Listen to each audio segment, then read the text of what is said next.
Buenos días,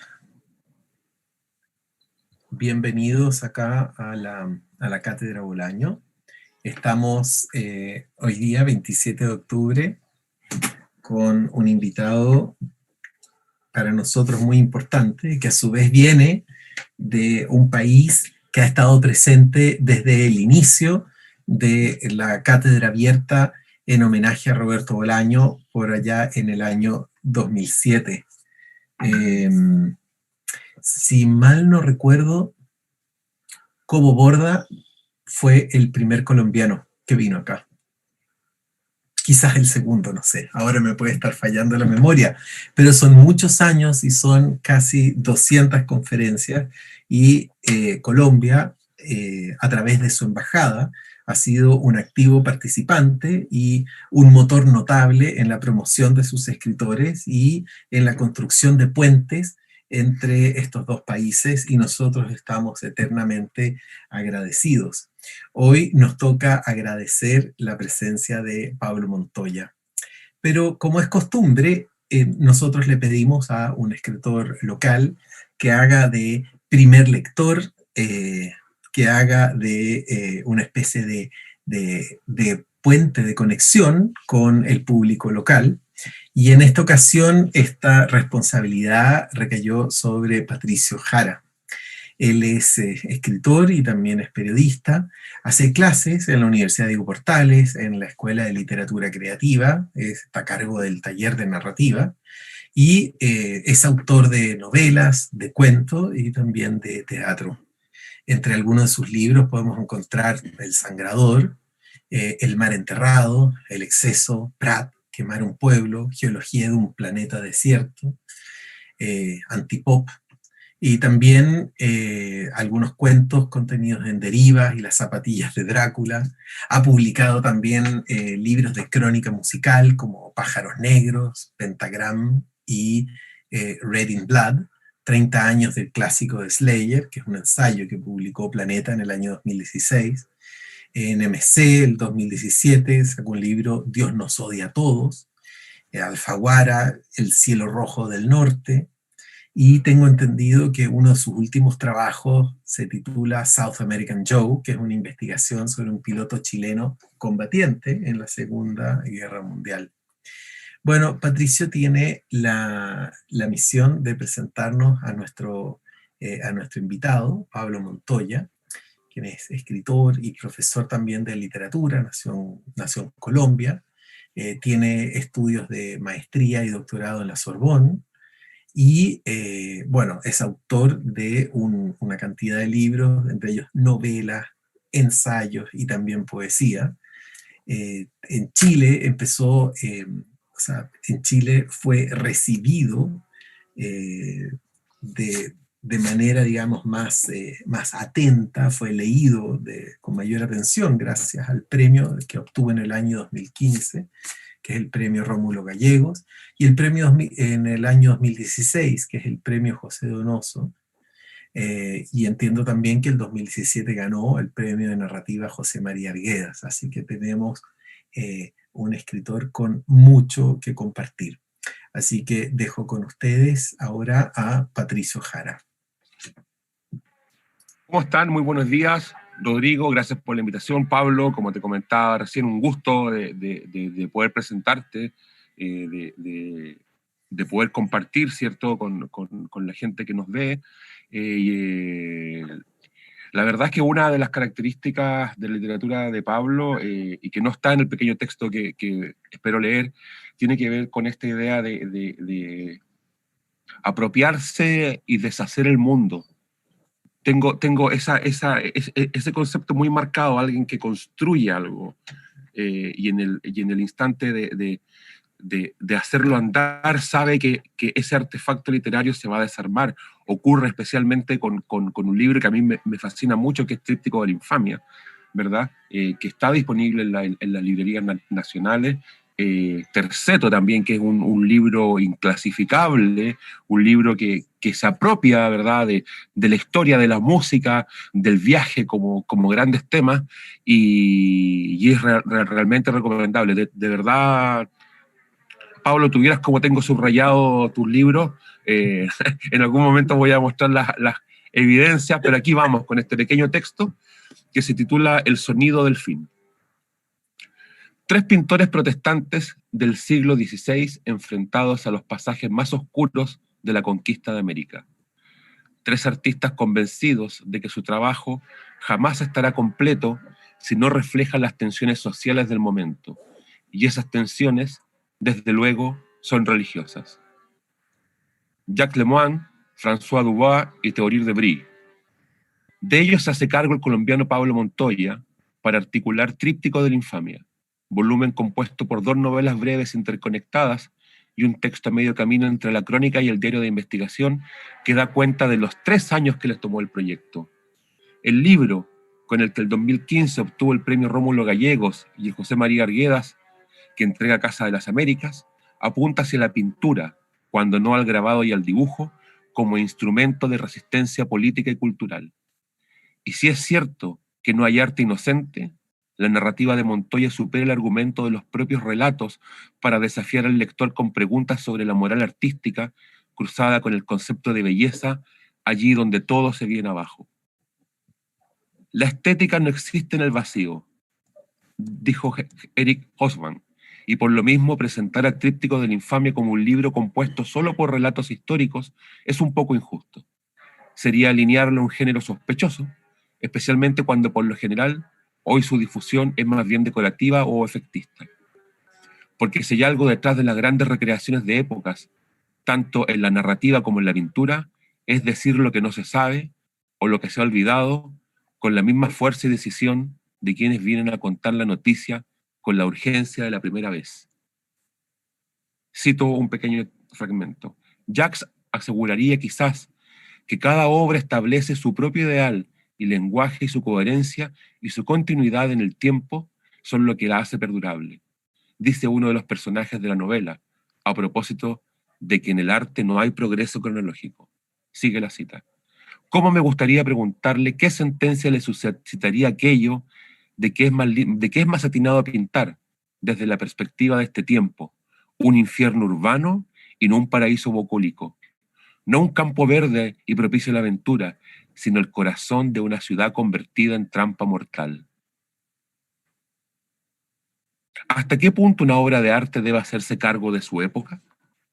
¿Qué podría representar hoy un cuadro sobre la desolación de las ciudades en pandemia? ¿Es posible retratar a un animal invisible al ojo humano? Preguntas para un autor que no desatienda el pasado como fuente de respuestas a las zonas grises del presente en cuarentena, donde a diferencia de siglos anteriores, hoy sabemos demasiado de todo lo que pasa y sin embargo aquello nos sirve de tan poco. Tal como los ejércitos de esqueletos de Bruegel en El triunfo de la muerte, vimos venir la epidemia, vimos venir el descalabro, el azote y no fuimos capaces más que de sentarnos a esperar esa criatura, a esa esfera maligna, coronada con una serie de trompetas que son, nos han dicho, nos han mostrado los microscopios, bastante más que las 7 trompetas del Apocalipsis.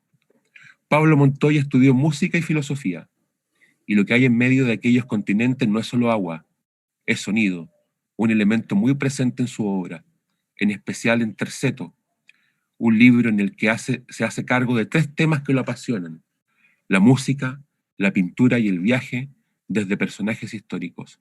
Pero no son biografías, no son perfiles, más bien son polaroids, retrasos, fragmentos, encuentros al pasar, acaso tan breves pero inevitables como quien pasa a llevar con el hombro a otro en un lugar concurrido. Comillas. La música es un copo de nieve que cae desde un árbol deshojado, y las bocas soplan para que esa pureza no caiga a la tierra, y se vuelve entre nosotros limo, y luego putrefacción, y después nada. Escribe en un breve texto llamado Franz Grünberg, el organista austriaco, autor de la música del villancico Noche de Paz. Y esa musicalidad, que resplandece en el silencio de una noche bajo la nieve, luego crece y se desborda en Brahms, otro texto del volumen. Comillas. El ciclo de las devastaciones se ha instalado en la tierra. El cielo es difuso y tiene el matiz de la desesperanza. Los ríos crecen, las lluvias arrecian, las epidemias no dan tregua. Hay fulguraciones en el horizonte. acaso sean una señal de término o de advenimiento. El arte nunca trae respuestas. Cuando las trae hace trampa. Eso Pablo Montoya lo sabe muy bien, como también que volver al pasado, por más terrible que sea, siempre es un buen remanso para enfrentar lo que se nos viene, para mantenernos de pie en el lugar frágil donde estamos, dispuestos a escuchar la fanfarria final, el sonido con que termina todo. Muchas gracias.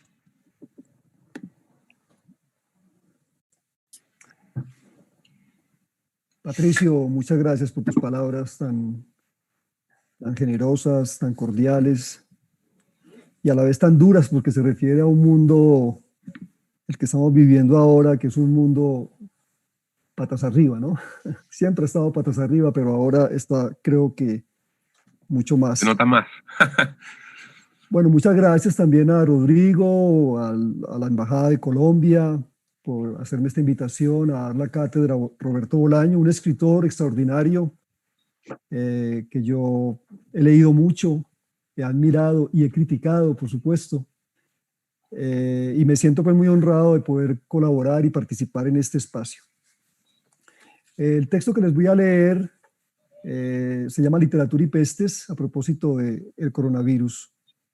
Es un texto que, como ustedes verán, es un recorrido por algunos libros que han tratado las pestes, libros de literatura particularmente, y ese recorrido va a estar jalonado de algún modo por las circunstancias que hemos vivido en estos últimos meses.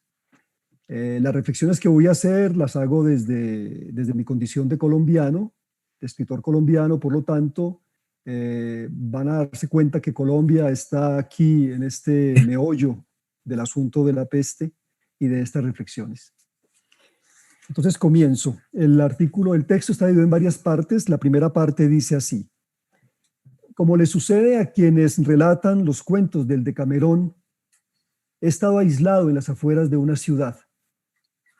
A unos pasos de mi casa, situada en lo alto de una loma de Envigado, se puede ver la extensión de Medellín y los municipios limítrofes.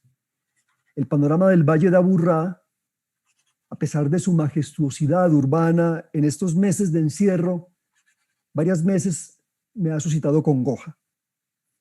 Y como muchos, imaginé que con la llegada del coronavirus habría miles de muertos y que junto a la contaminación ambiental, la ciudad terminaría convirtiéndose en un preocupante paradigma de la calamidad social. Pero a diferencia de los nobles de Boccaccio, que van, recordémoslo, a un castillo en las cercanías de Florencia para olvidarse de las tribulaciones de la peste negra y entretenerse al calor de sus cuentos, yo he estado de cara ante una nueva pandemia con perfiles aciagos. Y durante semanas fui incapaz de sustraerme de la estela de miedo, inseguridad e impotencia que se desbordaba por todas partes. A pesar de que un aislamiento así, para un escritor, es sinónimo de una pausa benéfica y de tiempo de reflexión, ha sido inevitable sentirme en medio de una especie de pesadilla planetaria, como nunca antes se había vivido.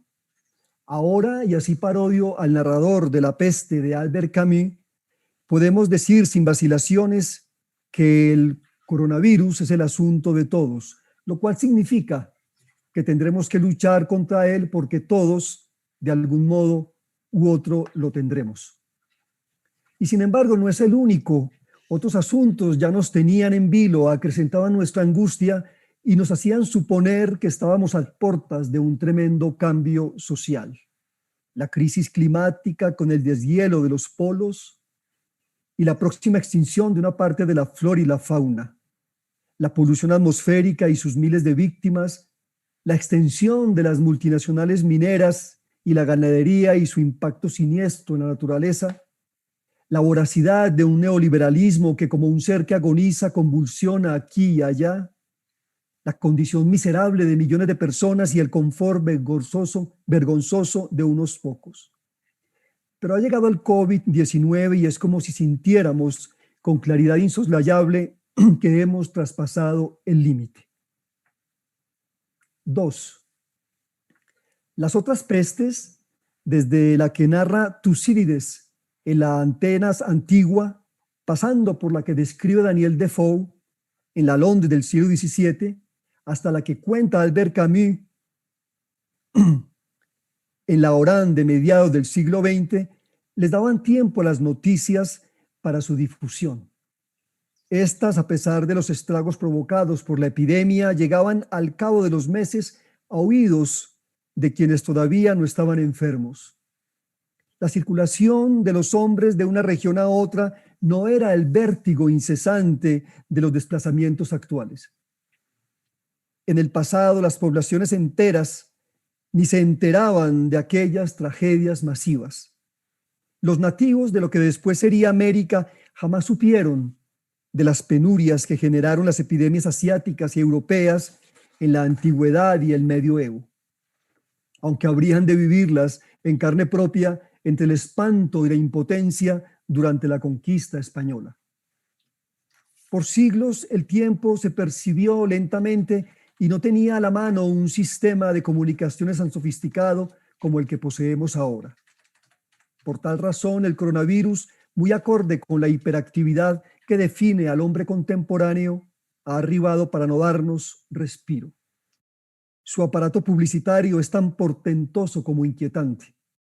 Son aceleradas y espectaculares las maneras en que los medios muestran su propagación.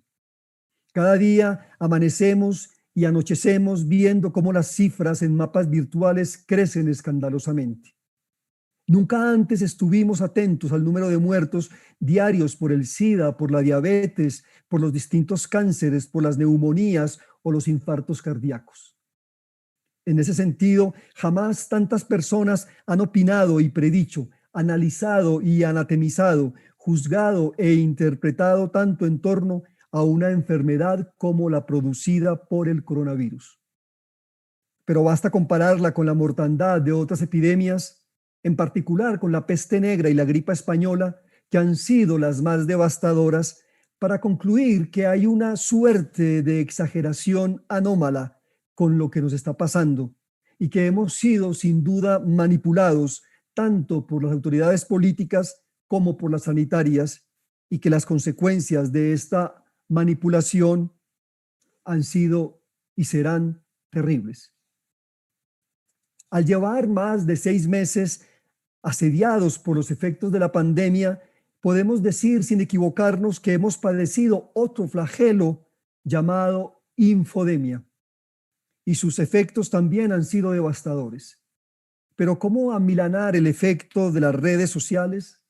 En ocasiones he pensado que una buena manera de capotear esta pandemia es mitigar la proliferación de los medios y más bien recogerse en el silencio para intentar comprender mejor este caos que ha caído sobre nuestras espaldas. Pero comportarse así, me pregunto, ¿no sería negar lo que de otra manera podría ayudarnos como colectividad? No son los medios de comunicación y las redes sociales las que contribuyen a garantizar datos salubres esenciales sobre este fenómeno. No son ellas las que con sus contornos recreativos y culturales evitan que caigamos de bruces en la total desesperanza. En todo caso, así el coronavirus tenga a su favor una difusión glamorosa, es evidente que el ser humano se ha dado cuenta a través de su impacto, una vez más, de su fragilidad. De pronto se nos ha revelado que aquella grandeza humana a la que nos ha tenido acostumbrado la mentalidad capitalista desde los tiempos del Renacimiento y que ha tomado visos de prepotencia insoportable con los nacionalismos extremos y el neoliberalismo, es poca cosa frente al poder de la naturaleza. Con todo, ahora que esta nueva peste ha iniciado su travesía de infortunios, se podría afirmar que lo que estamos sintiendo hoy es muy parecido a lo que sintieron quienes tuvieron que enfrentar el tifus, la influenza, la viruela, la sífilis y el cólera. En el dominio de los instintos básicos es poco lo que hemos cambiado.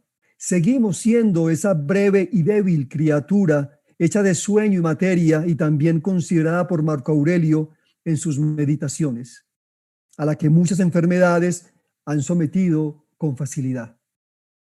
A pesar de los avances de la salud y la ciencia que tanto orgullo suscitan en los hombres de hogaño, el coronavirus en pocos meses ha desbaratado las seguridades que creíamos tener como especie y ha fragilizado los sistemas de salud creados por nuestras maltrechas sociedades modernas. 3. Las muertes provocadas por las epidemias han tenido una particularidad. Vemos las cantidades siempre impresionantes, pero no sabemos muy bien quiénes han sido esas víctimas. Salvo uno que otro muerto distinguido, sobre los demás cae el manto de un frío anonimato. Hoy estamos sobreinformados con respecto al coronavirus y las acciones preventivas que se deben tomar, pero el rostro de la muerte colectiva nos sigue pareciendo de alguna manera u otra inacible. Tal anonimato se ha acrecentado todavía más cuando hemos visto que por las medidas sanitarias de los países más golpeados, Estados Unidos, Brasil, México, Italia y España, a estos muertos sin nombre se les deja en las calles o se les acumula en grandes contenedores o se les entierra o se les crema de inmediato y les es negada la dosis de consuelo, de duelo que merecería cualquier persona. El paisaje de las muertes masivas narradas por la literatura ha sido siempre desgarrador. A las calles y santuarios de Atenas, repletos de muertos que relata Tucídides, siguen las hogueras levantadas en las playas del mar interno para quemar los cadáveres descritos por Lucrecio. Continúan las carretas atestadas de cuerpos narradas por Alessandro Manzoni, que salen del Lazareto de Milán hacia el cementerio. Después vienen las atiborradas fosas comunes de las parroquias de Londres contadas por Daniel Defoe, y a las que los infestados más desesperados se arrojaban para morir de una vez por todas y no contaminar a nadie más. Hasta llegar a los ataúdes de hoy puestos en fila en amplios recintos de Bérgamo, Madrid y París, o a las bolsas negras con los cadáveres de los hospitales de Nueva York a la espera de una inhumación solitaria. Pero ¿quiénes eran ellos? ¿Cuál fue su procedencia? ¿Cuáles sus profesiones y ocupaciones? A todos los cubre un anonimato desconsolador. Lo que sabemos, en cambio, es que durante las grandes pestes del pasado, la parca no respetó jerarquía social alguna. Como lo canta aquel gran poeta francés del siglo XIV, François Villon, en su poema El Testamento: pobres y ricos, sabios y locos, curas y laicos, nobles y villanos, feos y guapos, todos terminan siendo pasto de la muerte. Aunque no sucumbamos ante esta candidez generalizadora, pensemos más bien que las muertes que ocurren en semejantes coyunturas acaecen en una suerte de tinglado económico donde las personas de menos recursos, malnutridas y con servicios médicos deplorables son las más aporreadas. Luego de un rápido escrutinio de las estadísticas, comprendemos que un gran porcentaje de las víctimas del coronavirus han sido ancianos desprotegidos por los sistemas de salud estatales de Europa o afroamericanos e inmigrantes hispanos de bajos recursos en Estados Unidos o los sectores populares de las grandes ciudades latinoamericanas. Lo cual nos permite concluir que el nuevo virus, como los demás, posee su guadaña de raza, género y clase. No es menester un gran sentido del vaticinio para considerar que con el coronavirus pasará dentro del marco económico actual lo que ha sucedido, lo que sucedió con las pestes del ayer. Los ricos se volverán más ricos, los pobres serán todavía más pobres, el autoritarismo militar aumentará y la brecha de la desigualdad social se ampliará muchísimo más. Los pobres del mundo, entonces, morirán con mayor facilidad ante el coronavirus. Se elevarán, como siempre ha ocurrido, plegarias y discursos para salvaguardar su recordación. Y algunos evocaremos al cronista del diario del año de la peste de Defoe frente a los pobres. Porque lo que dice él, este cronista, serviría para entender lo que los de ahora, en medio de la incertidumbre de cada día, hacen frente a las medidas tomadas por el coronavirus. En realidad fueron los pobres en la epidemia que azotó a Londres, los más temerarios, los más valientes y quizás los más exacerbados. Y no sabemos muy bien si Defoe los enaltece o los compadece cuando dice, lo cito, cumplían con sus obligaciones poseídos de una especie de brutal coraje. Pues así es como tengo que llamarlo, ya que buscaban todo lo que pudiera darles trabajo, aunque fuese el más peligroso, como lo era cuidar de los enfermos, vigilar las casas cerradas por infección, trasladar a las personas apestadas al lazareto y, lo que era todavía peor, transportar a los muertos hasta sus sepulturas. 4. Ahora bien, este nuevo virus es dueño de una gran especificidad. Cuando termine su ciclo o pierda su potencia letal, se le recordará con algo de perplejidad admirada. Jamás en la historia de las epidemias se había presentado una política planetaria de prevención de las proporciones que ha generado el COVID-19. Unos se refieren a esta profilaxis como una de las mayores formas de la paranoia colectiva. Otros ven tras bambalinas la puesta en escena de un nuevo control de los estados-nación y sus aparatos coercitivos.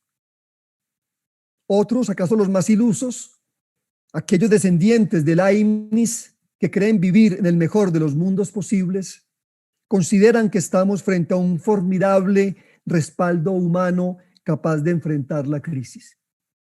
Lo que es innegable es que este bicho ha logrado paralizar una buena parte del planeta y reducir al máximo su ritmo acelerado.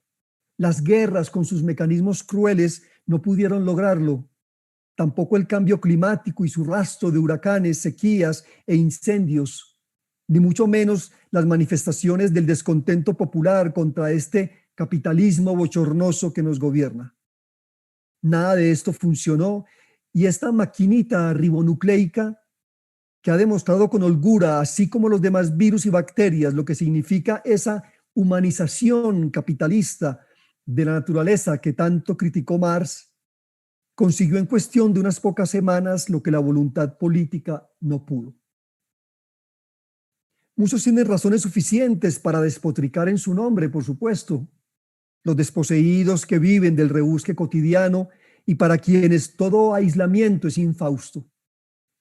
Los familiares y seres próximos de quienes sufren la exclusión que provoca toda peste. Los trabajadores de la salud que cuidan a los enfermos bajo grandes riesgos, sin dar abasto y con una dosis de heroísmo sorprendente. Los forjadores de las economías, porque sus ganancias se han resquebrajado y serán conducidos inevitablemente a la quiebra. Pero otros no dudan en agradecerle al coronavirus, porque debido a su presencia el planeta se ha podido limpiar por unos días de la contaminación ambiental, porque animales y plantas han podido respirar mejor en sus dominios, porque los gases de efecto invernadero han disminuido, que un microorganismo de estos haya detenido a los aviones, a los automóviles, a los barcos y a los trenes del mundo, y que haya parado en seco a las empresas del turismo y derrumbado como un castillo de naipes el consumismo demencial que nos ha movido en las últimas décadas, y que además haya permitido el cese de una buena parte de los conflictos bélicos internacionales, es como para sentarse frente a su figurilla volátil con emblema monárquico y darle nuestras más sentidas felicitaciones. 5. El prólogo que Boccaccio le hace a el Decamerón inicia así: hay que compadecer a los afligidos, es una ley de la humanidad. Tal precepto forma parte de la compasión cristiana medieval a la cual perteneció el escritor italiano, aunque es perfectamente atribuible a otras épocas, a otras religiones y a otras nacionalidades. Y en principio y en apariencia es la divisa que ha movido al mundo frente al coronavirus. Una acción de apoyo por parte de las instituciones médicas, tanto estatales como privadas, hacia los que sufren y habrán de sufrir los efectos de la pandemia. En esta perspectiva, se podría pensar, como concluye el narrador de La peste de Camus, que en medio de los flagelos hay siempre más cosas que admirar que despreciar. Empero, ¿cómo olvidar que se trata de una reacción tardía? El neoliberalismo frente a la salud ha sido avaro, por no decir inhumano. Y esto se ha visto en los países europeos, en Estados Unidos y en gran parte de América Latina, donde se ha dejado al garete a la mayor parte de los ciudadanos enfermos, haciéndonos entender que para esas políticas financieras, la salud humana y todo lo que lo rodea son meras mercancías. Por ello, si es que debe celebrarse esta reacción en cadena de los estados y los empresarios ante una tragedia mal avisada, habría que hacerlo sin perder jamás el juicio.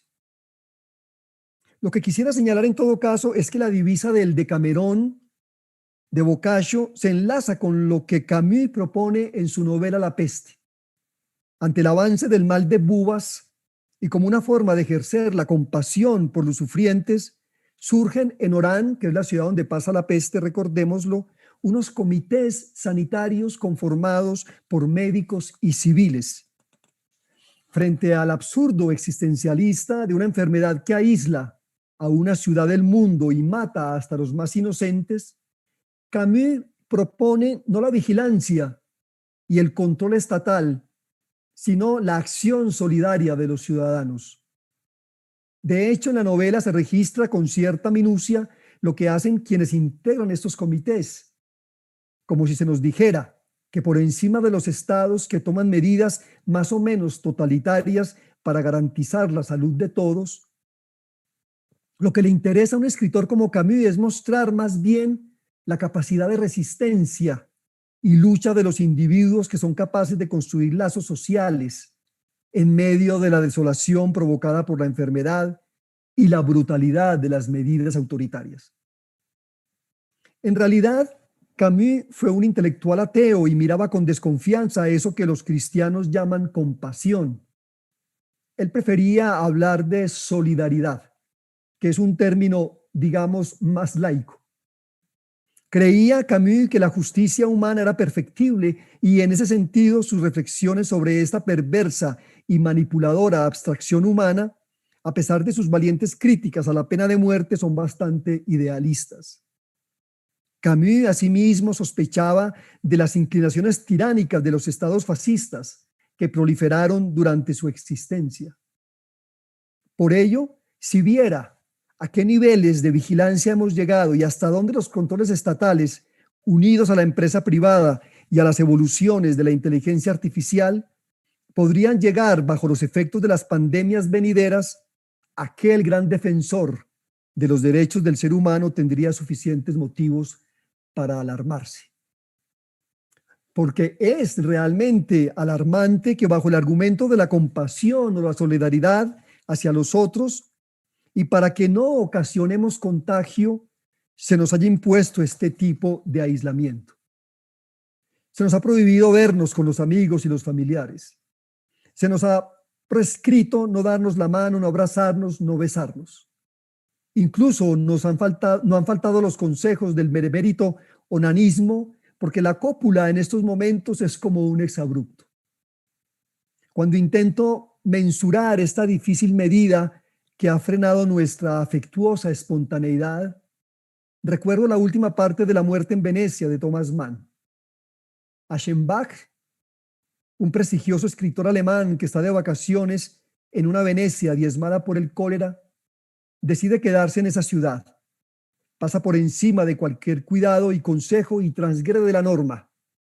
Sometido a un postrero deseo sexual, persigue febril y soñador la figura de un adolescente del cual está enamorado. Y es que esta contravención por el deseo ha sido una de las reacciones vitales más conmovedoras ante el completo desaliento que dejan las epidemias. No en vano, una de las escenas impactantes que nos ha llegado de los tiempos de la peste negra es la de aquellos coitos que se realizaban en los cementerios de Europa. El camposanto de Avignon por ejemplo, se convirtió en verdadera zona de tolerancia. Y era usual observar a las mujeres ofreciéndose en las tumbas a los fornicadores ansiosos. Por ello mismo, ¿por qué asombrarnos de que en varias partes del mundo haya fiestas para contrarrestar desde el baile, los abrazos, el licor y otras sustancias estimulatorias, la amenaza de la enfermedad y la impotencia que provoca como corolario? Pero frente a lo que fue nuestro enclaustramiento de casi 6 meses en Colombia, uno de los más largos, tengo entendido, en todo el horizonte planetario, los medios no pararon de alabar la munificencia del Estado y las empresas privadas y lo ejemplar que nos estábamos comportando ante el coronavirus. ¿Hasta dónde puede llegar la manipulación masiva? Es algo que nos ha enseñado con claridad este virus y la forma en que las autoridades políticas y médicas lo han enfrentado. Y es que a pesar de que el virus es real y no invención de nadie, es legítimo o me parece legítimo sospechar que abusaron de nuestras libertades, que extremaron sus medidas represivas en medio de una inexperiencia notoria en cuestiones de salud pública.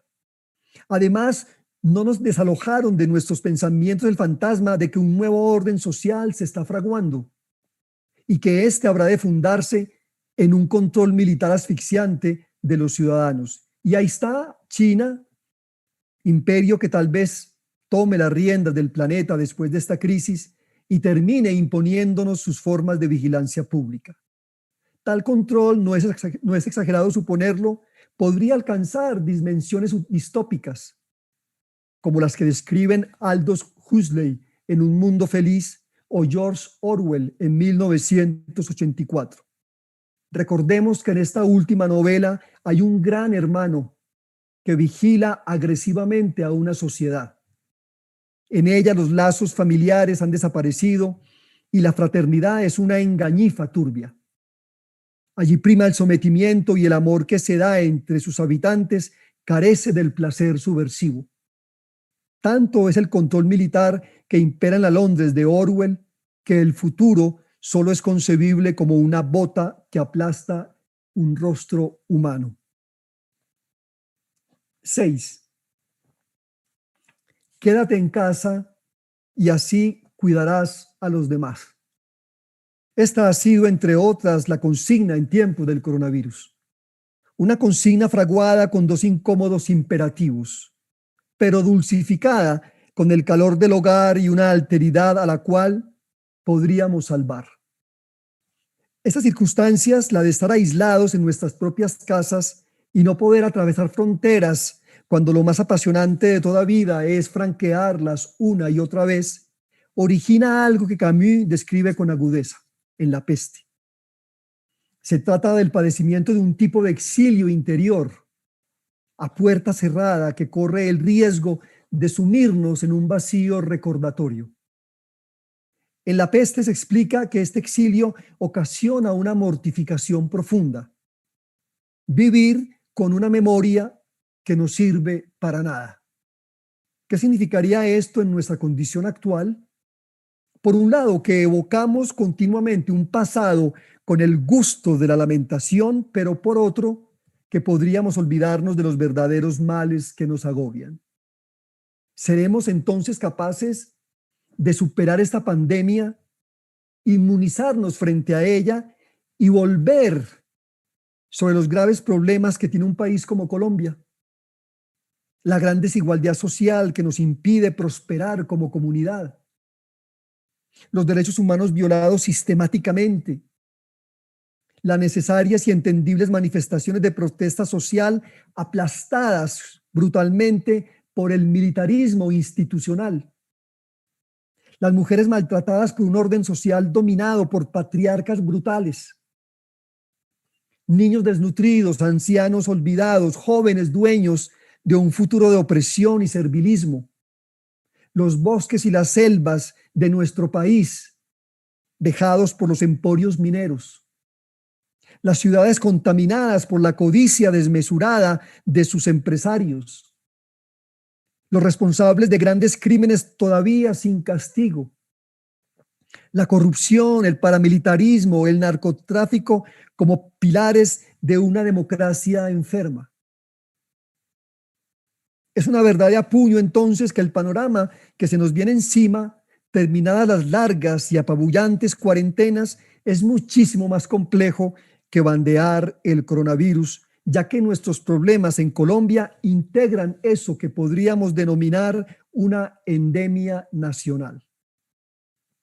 Esa endemia que nos dice que el país urge de cambios profundos y no de reformas inútiles para que podamos avanzar en la ilusión del tiempo de una forma más humana, más civilizada, pero cuyas élites gobernantes siguen obsesionadas en negar esos cambios a partir del terror y la violencia. Porque más que este tipo de exilio que abate en el encierro y que Camus desglosa magníficamente en La Peste, a Colombia le ha de corresponder enfrentar obstáculos más amargos. 7. Pero volvamos a las cifras. Toda epidemia se sustenta en ellas. Si no tiene millones de muertos, la memoria humana la pasa de largo con algo de desdén. Quienes han descrito los efectos de las pestes en la literatura hablan por lo general de millones de víctimas. En La Peste de Camus se hace un comentario a propósito de las cifras pasadas que nos sitúa muy bien frente al nuevo coronavirus. Las aproximadamente 30 pestes que ha habido en la historia de la humanidad han dejado cerca de 100 millones de muertos. El número sobrecoge a quienes vivimos en medio de la aparente seguridad brindada por la civilización moderna. 100 millones de personas cubiertas por ese silencioso anonimato que finalmente deja el transcurrir del tiempo terrestre. Y el narrador de Camus hace una anotación que matiza más el desconsuelo que rodea a esa cantidad de seres humanos. Lo cito: 100 millones de muertos sembrados a lo largo de la historia no son más que un humo en la imaginación. ¿Qué serían los miles de víctimas del coronavirus comparadas con esa humareda sin nombre que nos han dejado las pestes? Y me pregunto una vez más, ¿por qué esta nueva epidemia del siglo XXI con tan pocos muertos, si los comparamos además con los que han ocasionado las grandes guerras de los siglos pasados, ha tenido el poder de amedrentarnos y ha lanzado a las naciones a exigir un confinamiento de estas proporciones? ¿Será que nos estamos volviendo sensibles a las aniquilaciones masivas y en verdad creemos hoy más que antes que moriremos como hormigas indefensas si no nos cuidamos? Pero, ¿qué hacemos con esta gran desconfianza que nos sitia por todos lados? ¿No habrá detrás de estas medidas excesivas maniobras igualmente perniciosas que le darán paso a un nuevo orden mundial de ribetes fascistas? Como respuesta a esos interrogantes, nadie, por supuesto, ha guardado silencio, porque el silencio pareciera en estos días no pertenecerle a nadie. Al contrario, la batahola de voces, el ruido, la algarabía ha brotado de todos los flancos, y entre el optimismo de unos y el pesimismo de otros, el abanico de opiniones ha sido sencillamente desquiciante. ¿Qué leer y cómo leer todo lo que se escribe sobre el coronavirus? ¿A quién creer y de quién dudar? ¿Les creemos a los médicos y a los científicos, a los jerarcas religiosos o a los intelectuales, a los empresarios y a los mandatarios? En esta ostensible falta de liderazgo sensato e inteligente que nos ha caracterizado y en la que los gobernantes de los países más desarrollados han resultado ser caricaturas grotescas y temibles del poder político, ¿quién en definitiva dice la verdad? ¿El que toca la sombra o el que roza la luz? Algunos suponen, intentemos un balance provisorio, que después de esta epidemia todo cambiará y no seremos los mismos. Aspecto que favorecería a la humanidad con una actitud necesariamente renovadora frente a lo que se avecina. Otros piensan que lo que está pasando es una coyuntura única que nos llevará a sociedades más equitativas y menos destructivas con nuestro prójimo y con la naturaleza. Hay quienes creen que la Madre Tierra o el Creador Supremo nos están dando una segunda oportunidad para que rectifiquemos lo torcido que ha sido nuestro destino desde que el tiempo dorado de los antiguos finiquitó. Otros más están firmándole al capitalismo un merecidísimo certificado de defunción. Si cayó, consideran, la gran utopía del comunismo, porque fue una ignominia disfrazada de justicia social e igualdad proletaria, ¿por qué no habrá de morir esta vergüenza consumista, maquillada de democracia, progreso, avance tecnológico y libre comercio?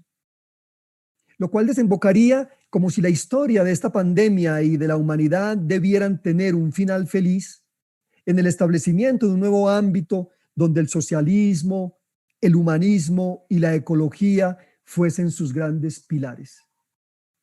A pesar de que es la crisis misma quien diseña tales análisis, no es difícil concluir que los esculpe un cierto optimismo. Porque también es válido suponer que estamos ante el fortalecimiento de un nuevo capitalismo más agresivo que, ignorando las consecuencias del cambio climático y apoyado en la inteligencia artificial y las nuevas tecnologías de vigilancia militar, terminará controlándonos completamente. 8. En los momentos culminantes de las pestes, valga la pena recordarlo, se corre el riesgo de carecer de algo fundamental para los seres humanos. Carecemos de porvenir. La gente puede sentirse de pronto abandonada por sus dioses y llegar a descreer de cualquier filantropía. Es entonces cuando se presenta la degradación de nuestros hábitos. Tucídides refiere cómo la peste de Atenas acarreó un gran desorden y cómo en los habitantes no actuaba ninguna ley divina ni humana. Desesperados porque afuera de Atenas estaba la guerra acosándolos y adentro de la ciudad la peste exterminándolos. En medio de esto, la gente se dedicó a saquear el patrimonio de los muertos mismos.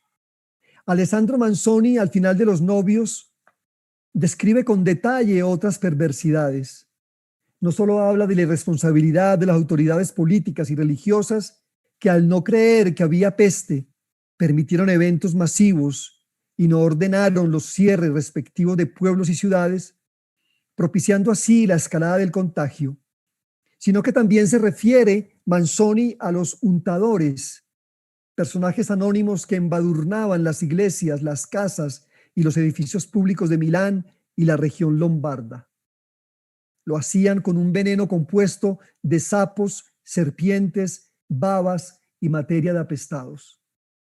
Y Daniel Defoe explica cómo en la peste londinense los sepultureros, los cargadores de muertos y las enfermeras desvestían a los cadáveres para quedarse con sus atuendos y demás pertenencias y así comerciar con ellos. Ya Camus revelaba que lo adverso de las epidemias no es que acaban con los cuerpos, sino que desnudan las almas, dejando ver un espectáculo que no suele ser ni benigno ni hermoso. En vez de buscar la protección y la calma, algo en la condición humana se enloquece con las epidemias. Durante la peste negra, los flagelantes que creían que la enfermedad era un castigo divino y no podían saber que el desaseo y las pulgas la ocasionaban, iban de pueblo en pueblo mostrando su remordimiento y al mismo tiempo propagando la enfermedad. Defoe pormenoriza en su informe casos en los que las gentes infectadas salían de las calles y abrazaban a los sanos o ingresaban a las casas por ventanas y patios traseros y se dedicaban con miradas delirantes a contagiar a los residentes. De allí que las autoridades implantaran en pueblos y ciudades confinamientos plagados de vigilancias y castigos severos. Michel Foucault, en su célebre libro Vigilar y Castigar, explica cómo a finales del siglo XVIII se tomaron en Francia medidas panópticas extremas para enfrentar las epidemias, medidas que integraban el toque de queda y condenas a muerte a quien incumpliera las órdenes. Ahora, con el coronavirus, particularmente hablo del caso de Colombia, nos obligaron, no con amenazas de muerte todavía, pero sí con multas, a quedarnos en casa para evitar que los riesgos aumentaran. Las autoridades durante varios meses nos llenaron de miedo y nos encerraron. Provocaron un desbarajuste económico increíble, agudizaron la pobreza, se ampararon en las instituciones militares para que las órdenes se respetaran, y mientras tanto el temido pico de los contagios no llegaba. Y cuando llegó, exhaustos ante la crisis provocada con tanta torpeza, lanzaron a la población a la calle. Pero en medio de este larguísimo confinamiento se dieron en cascada otras manifestaciones de la mezquindad humana. Empresas que en vez de unirse con las instituciones estatales para así ayudar a los más afligidos, hicieron despidos masivos de sus trabajadores o propusieron reducciones de los salarios. Bancos que aprovecharon cualquier transacción en sus cuentas para cobrar impuestos. Grandes terratenientes que se beneficiaron de las ayudas dadas por el gobierno y les quitaron el dinero a los pequeños y medianos propietarios. Especuladores que brotaron como una plaga más y vendieron a precios altos los productos que sus compinches hacían que escasearan. Y la criminalidad en todas sus expresiones, el robo, el asesinato, la extorsión, las violaciones, las masacres, se disparó desproporcionadamente. Pero así se hayan dado esos excesos, tratemos de no caer en consideraciones apocalípticas. El coronavirus, afirmémoslo con claridad, no ha tenido hasta el momento el poder arrasador de otras pestes que tanto han estremecido la imaginación de los artistas. Basta mirar Los infiernos del Bosco, de Bruegel el Viejo, de Goya, de Otto Dix. Basta leer Los infiernos de la literatura, desde el que aparece en la Divina Comedia de Dante, o en El corazón de las tinieblas de Joseph Conrad, o en El viaje al fondo de la noche de Luis Ferdinand Céline, para entender que el infierno no está al otro lado de la muerte, sino que palpita con amplitud en la tierra y que somos los hombres quienes lo hemos modelado. Y bueno, por último, la parte 9, que dice así: pareciera finalmente que estos no son tiempos de rebelión. Hasta el inconformismo y la disidencia han sido controlados a través de estas catastróficas cuarentenas planetarias. Se nos ha prohibido juntarnos y reunirnos porque así, pregonaron los exponentes de la ciencia y el Estado, podríamos salvarnos. E intentaron convencernos de que los otros, es decir, nosotros, son y somos el peligro. Como si no supiéramos que es a partir justamente de la solidaridad humana y las acciones comunitarias que todas las epidemias han sido superadas. He aquí pues una política que esconde una represión inclemente, así muchos la consideren necesaria. Pero cuando la represión, sea de índole que sea, se desata en el mundo, el ansia de libertad se engendra, se desarrolla y se expande a su vez como un siempre y renovado viento. Tal ansia de libertad acaso nos insufle los cuerpos y las almas y pueda acabar de una vez por todas con este sistema político, económico y militar que desde hace tiempos ha modelado con rudeza nuestros destinos. Porque así como Defoe atribuye a las iniquidades humanas la culpa del flagelo que azotó a Londres en el siglo XVII, son las inequidades del neoliberalismo y su expansión voraz las que han causado en buena parte estas nuevas desgracias. Pero habrá que tener paciencia para que el cambio se manifieste y entender que éste tendrá un costo altísimo. Sabemos, no obstante, que son los aprietos más excesivos los que han dirigido nuestro mundo, nuestro rumbo de criaturas perecederas. Que, como dice Hölderlin, es en el peligro donde crece lo que nos salva. Y aunque entendiendo que somos de lejos el peor virus del planeta, basta sopesar el daño que le hemos ocasionado al prójimo, a los animales y a la naturaleza, es probable que podamos hallar en nosotros mismos un eficaz antídoto. Mientras tanto, me he enterado desde esta loma de Envigado, desde donde les leo, de que el aire de Medellín y su zona metropolitana ha mejorado por la acción del confinamiento. Y de que, según unos señores atildados de China, el café protege del coronavirus.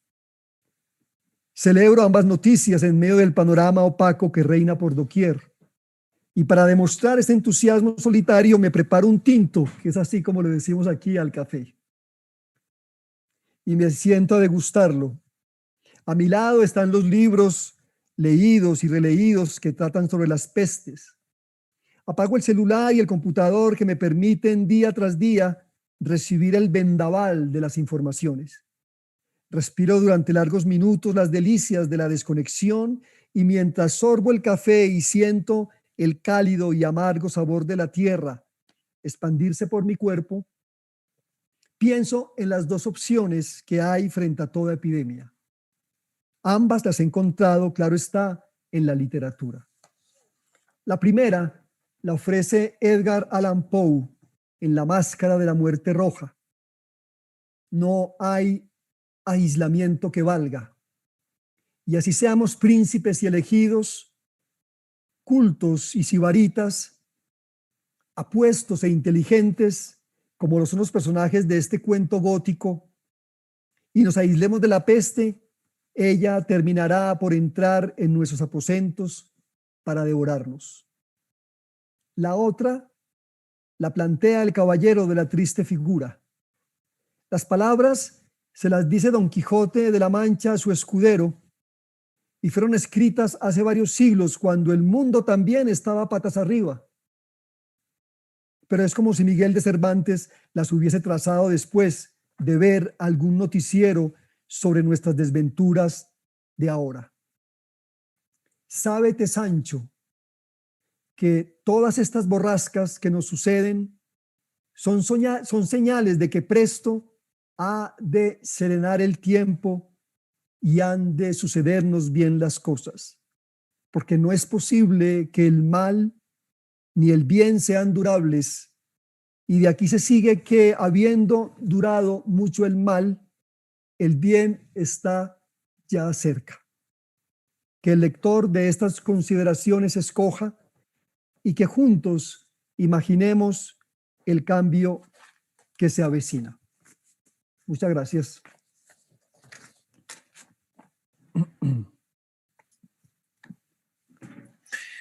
Muchas gracias, Pablo. Esta conferencia fue un recorrido por una cantidad de libros y autores y también por una cantidad de lecturas críticas que son bastante íntimas. Escucharte leer esa conferencia y ver a tus libros de fondo me dio la sensación de que cada ciertos minutos nos parábamos y recogíamos un volumen no solamente para aterrizar en una cita, sino que también para profundizarla y encontrar el enlace con el próximo libro. Muchas gracias, fuiste muy generoso con esta lectura. Nos advertiste que Colombia iba a estar en el centro, pero lo que no nos dijiste es que esa Colombia iba a ser una Colombia bastante más íntima, que ni siquiera iba a ser una ciudad, sino que era una colina desde la cual ves Medellín y el resto del mundo. Fue muy grato también que nos dejaras entrar a ese mundo íntimo, que no es solamente de la lectura, sino que es también el mundo del aislamiento físico y también de mental, Sí. mental, a resguardo no solamente no solamente de esta pandemia, sino que también del tráfago, del exceso de información. Así que fue un excelente ejercicio. Dime, Pato, yo no sé si es que tienes alguna pregunta que quisieras Sí, sí, hacerle sí, por supuesto. ahora. La conferencia estuvo muy bien. De hecho, salud con café Águila Roja, Ah, ¿no? qué bueno. Que se encuentra por aquí bastante A en ver el Santiago. café. Sí, o sea, de hecho el recorrido es eh, muy preciso. O sea, creo que la gracia de una buena la conferencia, la gracia de compartir un texto es que dan ganas de, como tú bien decías, Rodrigo, de tomar esos libros o salir corriendo a leerlos, a recordar, a repasar, ¿verdad? Yo creo que la palabra lleva a la acción y una conferencia nos tiene que obligar y nos tiene que motivar justamente a repasar esos textos o conocer otros. Y por lo mismo tengo una pregunta, ¿cierto, Pablo? Que tiene que ver con un aspecto que se vincula tanto al mundo editorial, se vincula al trabajo académico, y que tiene que ver con los llamados instant book, ¿cierto? El libro del momento por el tema del momento, ¿verdad? O sea, dentro de las librerías a las que es posible acceder, ¿cierto? En persona, uno podría encontrar bastantes libros que hablan justamente del coronavirus y del tema del momento. Pero te lo pregunto en términos de cómo entra la novela en ese sentido. ¿Cuántos años deberán pasar para que todo este acontecimiento sea procesado, y pueda ser en parte un dibujo fidedigno de la realidad? Porque si bien hasta hoy podemos escribir de la peste negra, hasta hoy podemos escribir, ¿cierto?, de acontecimientos históricos vinculados, como en tu caso, ¿cierto?, a la conquista y el descubrimiento de América, o al revés, el descubrimiento y conquista, ¿verdad? Eh, ¿Cómo ves tú ese tema? La avalancha de libros que nos pueden caer encima, y qué espacio le queda al arte, qué espacio le queda a la novela dentro de ese contexto. Cuando yo estuve leyendo La Guerra de Peloponeso, que es donde Tucídides habla de la primera peste, pues, que fue la de Atenas. O sea, lo importante y lo interesante de la mirada de Tucídides es que él sufrió la peste. Entonces hay una parte en que él describe los síntomas con una claridad impresionante, y no solamente los síntomas que él tiene, sino la gran desesperanza y abatimiento que cae sobre la población de Atenas. Y eso lo hizo muy poco tiempo después de la peste. Y digamos que ese testimonio llega hasta nuestros días y siempre se ha leído así, como un testimonio fidedigno, veraz, sincero y real de lo que sucedió. Pero bueno, en esa época no había lo que nosotros estamos viendo ahora, y es que hay una sobreabundancia de información, de consideraciones, de interpretaciones, lo cual podría estimular, por supuesto, la creatividad, pero también podría perderla o extraviarla. Entonces, sin duda alguna, yo creo que se nos viene una época, una avalancha de novelas sobre coronavirus, sobre pestes, sobre enfermedades, sobre, no sé si los escritores, a partir de lo que está pasando ahora, irán a otras pestes del pasado y escribirán novelas y otras novelas, porque durante mucho tiempo hemos pensado que, por ejemplo, la novela simbólica de las pestes en el siglo XX es la de Camus. Sí. ¿Cierto? La del siglo XIX fue quizás la de Manzoni, la de los novios, que tiene una parte final muy interesante sobre la peste que transcurrió en Milán. La del siglo XVIII fue la de Defoe, ¿no? El diario del año de la peste, que es un Es libro, una crónica, que es finalmente. una crónica, y que entre los libros que yo leí o releí para escribir este ensayo que les acabé de compartir, el libro que yo no había leído era el de Defoe, y fue el que más me deslumbró, Mm. porque Sí, sí, te permito un pequeño me comentario.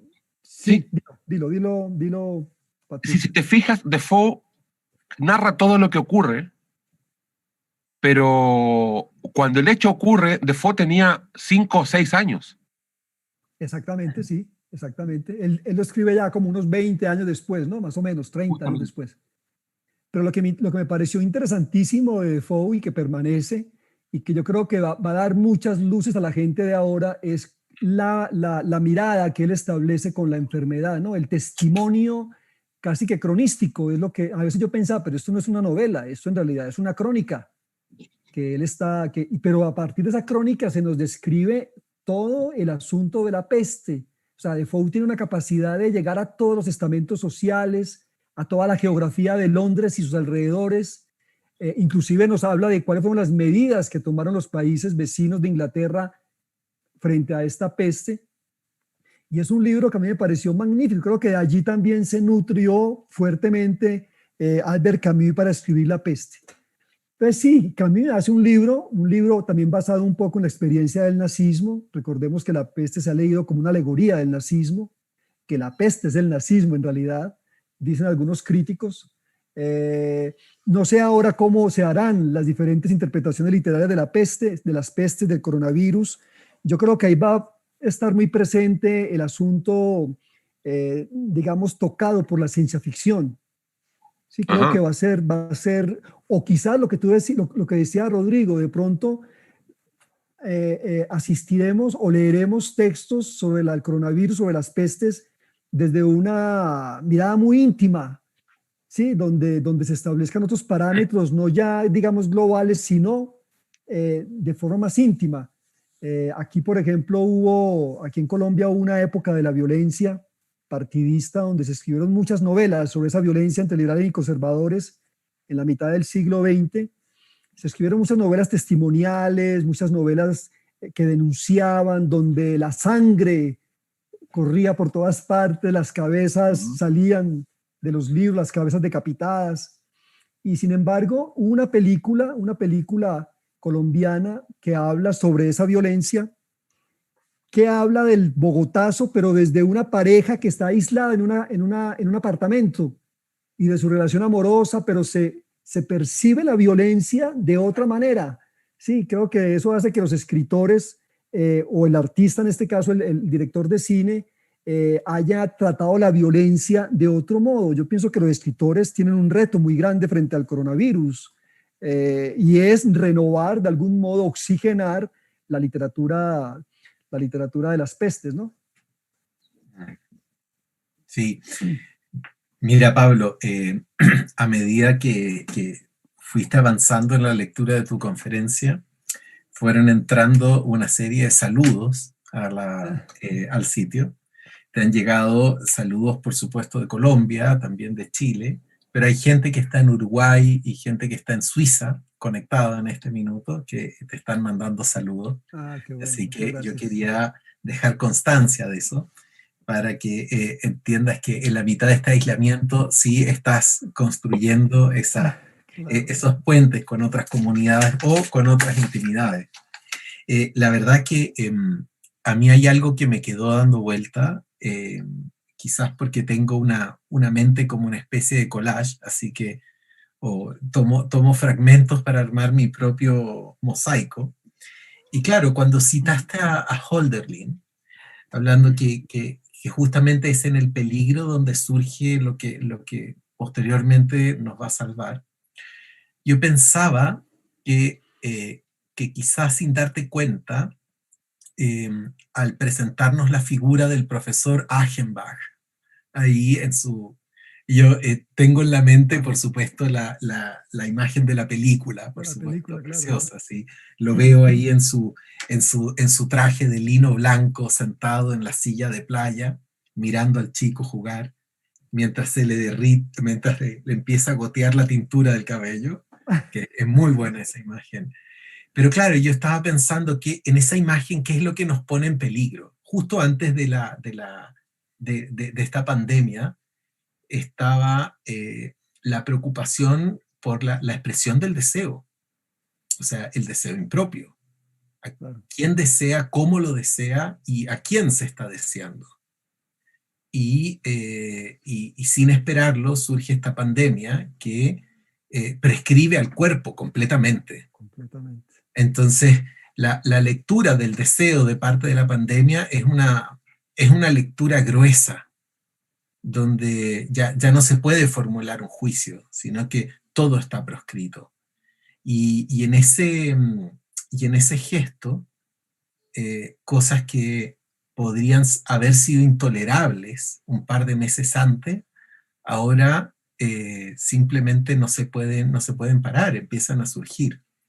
Entonces veo ahí al profesor Achenbach contenido, porque él no puede compartir esta pasión que siente. Claro. Bueno, Pero en el caso de una pandemia, digamos, en esa intimidad, en la locura de esa intimidad, esa expresión se transforma en lenguaje, no en acto, pero el lenguaje vuelve a ser aceptable. Entonces, hay un retroceso por un lado y hay un avance en otro. Hay algo confuso en esto. Es difícil saber hacia dónde va justamente esos grandes juicios que estaban cayendo también sobre la literatura. Sí, sí. Yo cuando me dispuse a escribir este artículo, evidentemente pensé que lo mejor era mostrar como un abanico de situaciones, un abanico de posiciones, de juicios, porque es imposible, me parece a mí, en este momento, establecer una verdad interpretativa frente al coronavirus. Yo creo que si algo ha caracterizado esta pandemia, que es quizás la primera con esos alcances planetarios, es que nos ha, digamos, impedido o nos ha distanciado de una supuesta veraz interpretación de las cosas. Entonces yo estaba un poquito inquieto o muy inquieto porque leía una cosa, leía la otra, pero creo que creo que el hilo conductor del texto fue justamente esos tipos de comportamiento humanos que han existido en las epidemias y que son narrados por la literatura.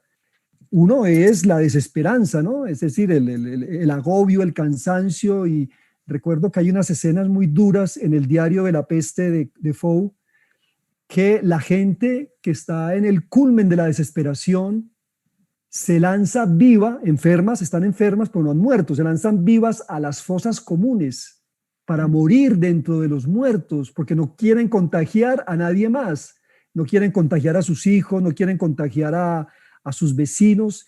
Y a mí esa escena de un hombre enfermo arrojarse a una fosa común para morir en medio de un Londres invernal me parecía una imagen de la desolación completa de las pestes. Pero al mismo tiempo hay momentos de gran resistencia y de gran disidencia. Yo creo que lo que pasa con el asunto del deseo, Rodrigo, es que el deseo es un mecanismo de resistencia. Yo no sé qué hubiera pasado si a mí me hubiera sorprendido esa peste a los 20 años, cuando tenía las hormonas alborotadas. Ahora ya estoy en descenso, como se dice, en declive, en feliz declive frente a ese asunto, porque yo digo, los jóvenes de 15 y 16 años, los bailes, las fiestas, los besos, la espontaneidad. Nosotros los latinoamericanos no somos como los asiáticos que han capoteado mejor esta pandemia, porque desde hace años viven con la costumbre del tapabocas. Pero para nosotros el tapabocas se nos volvió una tortura, ¿no?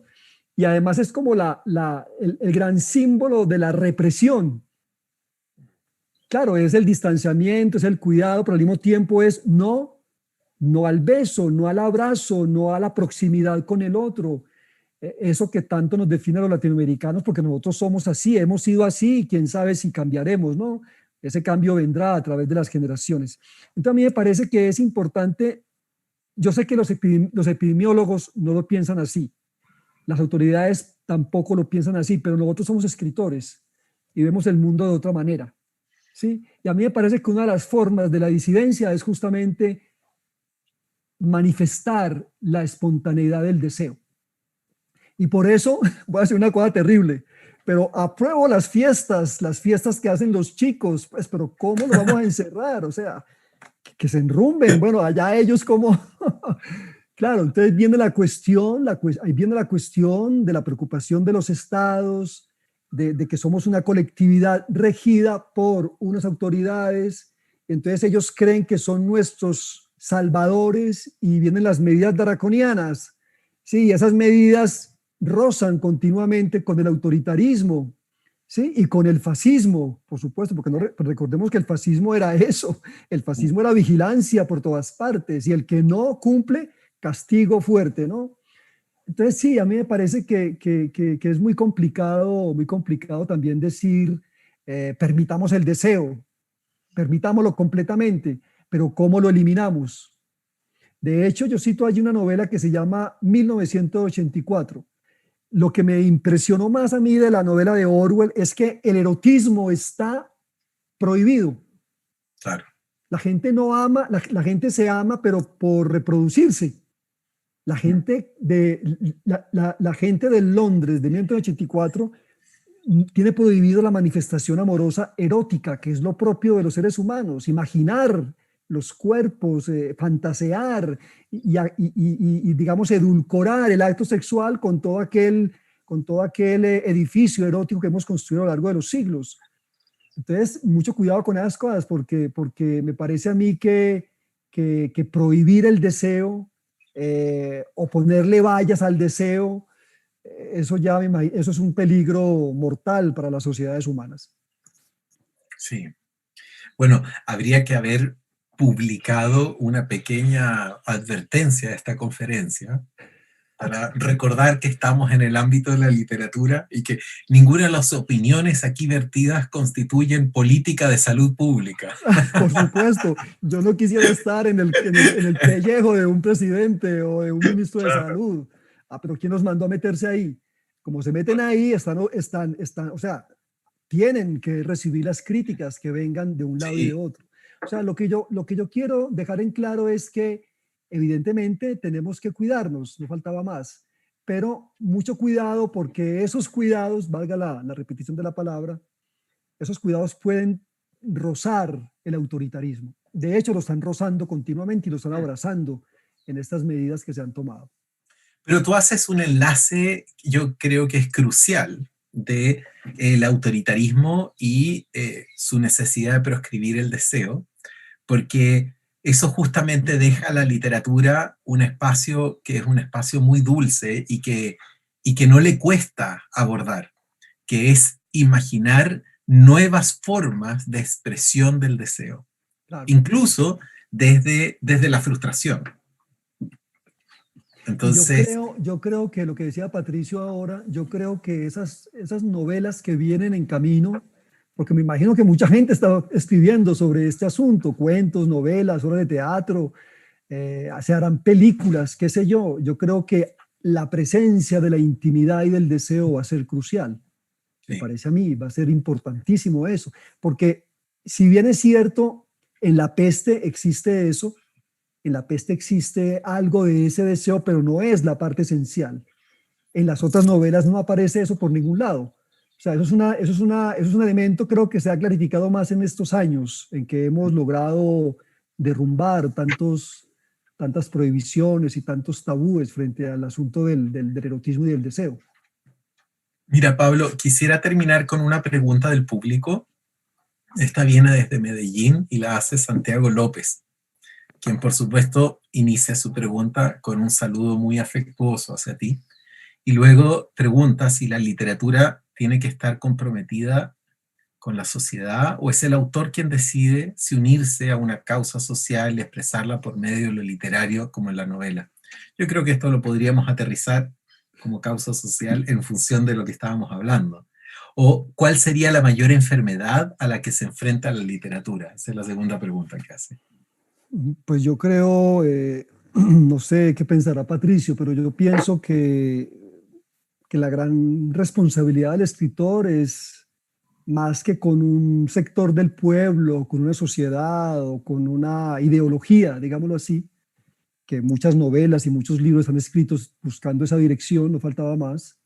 Yo creo que la gran responsabilidad y el gran reto es escribir bien.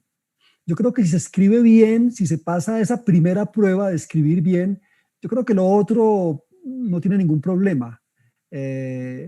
Por ejemplo, hay un escritor muy famoso en Colombia que se llama García Márquez. García Márquez es un escritor que en casi todas sus novelas la cuestión política está muy bien tratada. Sabemos que García Márquez era un comunista pues incondicional, Era un hombre que creyó en la apuesta socialista, pero eso en los cuentos y en las novelas no está, pues está presente, pero muy bien tratado desde el punto de vista de la literatura. Claro, cuando uno lee a García Márquez, uno siente que García Márquez está con el pueblo, más que con con las grandes élites. Aunque también las trata a veces de una manera muy generosa, pero eso es más que todo en la obra periodística. Hay un libro de García Márquez que se llama Noticias de un secuestro, Sí. que es un libro, a mí me parece que es el peor libro que pudo haber escrito él, porque es un libro que aborda la relación del narcotráfico y las élites políticas colombianas de una manera muy tibia, no ingenua, porque él sabía muy bien qué estaba pasando y de que las élites políticas colombianas estaban metidas con el narcotráfico, siempre han estado metidas.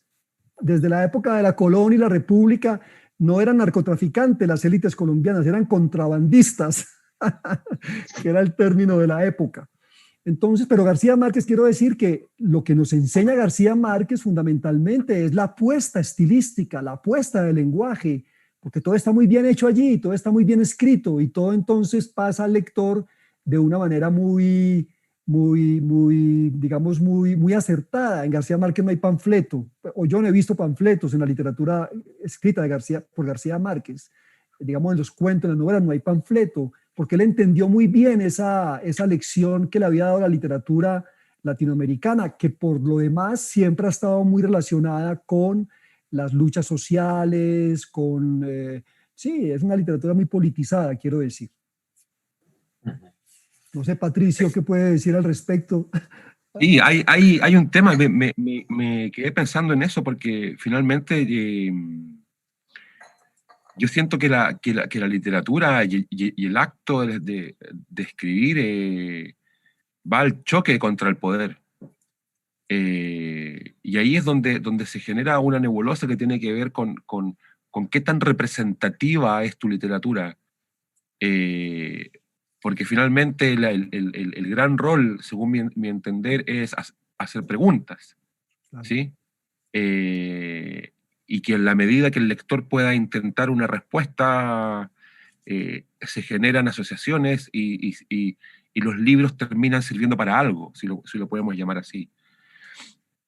Pero sin duda que hay un elemento importante. Yo siempre bromeo con algunos amigos y les digo, no porque tu libro sea más vendido tienes la razón, ¿cierto? Exactamente. ¿Cierto? Pero sí es un elemento a considerar, sobre todo también por la figura mediática del escritor. Yo pienso en estos tiempos que en lo que está viviendo Chile, ¿cierto? Con este paso grande que se dio hacia una nueva constitución, ¿verdad? Y la cantidad de nombres que salen candidateados o autocandidateados para escribir esa constitución. A mí me aterra un poco. O sea, ¿cómo va a estar escrito eso? Una ¿Cuántos constitución adjetivos van a collage. estar antes del sustantivo? Y es un tema no menor lo que tiene que ver con esa representación, ¿verdad? Con que finalmente, claro, cuando alguien dice muy en broma un poco que la literatura no sirve para nada, en términos duros, digámoslo así, muy tosco, uno trae otra pregunta y que es, bueno, ¿de qué te sirvió a ti la literatura? Y ese es otro camino. Claro, Y ahí es finalmente donde los libros van quedando y los libros nos van representando. Y como en este caso hemos hablado de libros escritos hace 5 siglos y que siguen diciéndonos o siguen haciéndonos preguntas y acercándonos a lo que hoy creemos un poco que es la verdad. claro. He dicho. Muy bien.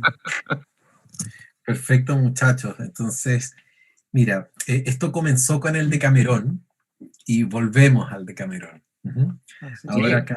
ahora nos despedimos y cada uno a su propio aislamiento, pero quisiera agradecerles por sus palabras, que no solamente fueron generosas en términos de extensión, sino que también fueron generosas en términos de honestidad y profundidad reflexiva.